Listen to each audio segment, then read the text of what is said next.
আল আকসা মসজিদের নিচে গোপনে খনন করছে ইসরায়েল। ফিলিস্তিনের দখলকৃত পূর্ব জেরুজালেমের আল আকসা মসজিদের নিচে গোপন খনন চালিয়ে ইসলামী প্রত্ননিদর্শন ধ্বংস করছে ইসরায়েল। এমন অভিযোগ তুলেছে ফিলিস্তিনি প্রশাসন।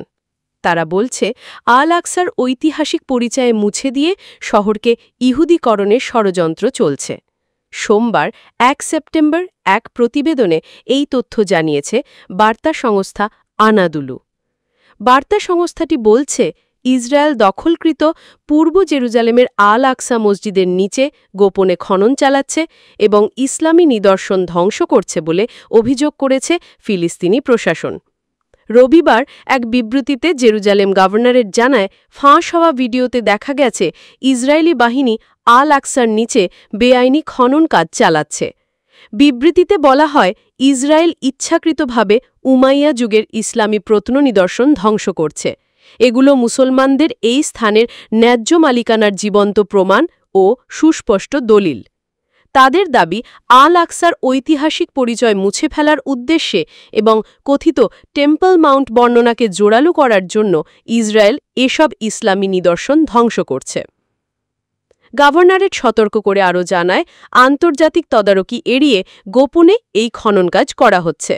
এতে মসজিদটির ভিত্তি এবং ঐতিহাসিক স্থাপনার ওপর গুরুতর ঝুঁকি তৈরি হচ্ছে। বিবৃতিতে অভিযোগ করা হয়, এসব খননের মাধ্যমে ইসরায়েল পূর্ব জেরুজালেমকে ইহুদীকরণের পরিকল্পনায় নতুন বাস্তবতা চাপিয়ে দিতে চাইছে।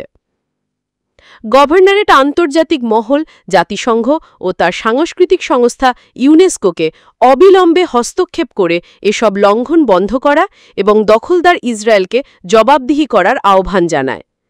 যদিও ফিলিস্তিনিরা সুনির্দিষ্ট খননস্থলের উল্লেখ করেননি, তবে ইসরায়েল বহু বছর ধরে আল আকসার নিচে সুড়ঙ্গ খুঁড়ছে। ফিলিস্তিনিদের মতে এর সবই পূর্ব জেরুজালেমকে ইহুদীকরণের বৃহত্তর পরিকল্পনার অংশ। আন্তর্জাতিক আইন অনুসারে আল আকসা মসজিদের তত্ত্বাবধানের একমাত্র অধিকার জর্ডান পরিচালিত জেরুজালেম এন্ডাওমেন্ট কাউন্সিলের। ২০১৩ সালের মার্চে জর্ডানের বাদশাহ দ্বিতীয় আবদুল্লাহ ও ফিলিস্তিনি প্রেসিডেন্ট মাহমুদ আব্বাস এক চুক্তি সই করেন। এতে জেরুজালেম সহ ফিলিস্তিনের সব পবিত্র স্থানের রক্ষণাবেক্ষণ ও প্রতিরক্ষার দায়িত্ব জর্ডানকে অর্পণ করা হয়। আল আকসা মসজিদ মুসলমানদের জন্য বিশ্বের তৃতীয় পবিত্রতম স্থান। ইহুদিরা একে টেম্পল মাউন্ট নামে অভিহিত করে। ইহুদিদের দাবি, এখানেই তাদের প্রাচীন দুটি মন্দির ছিল।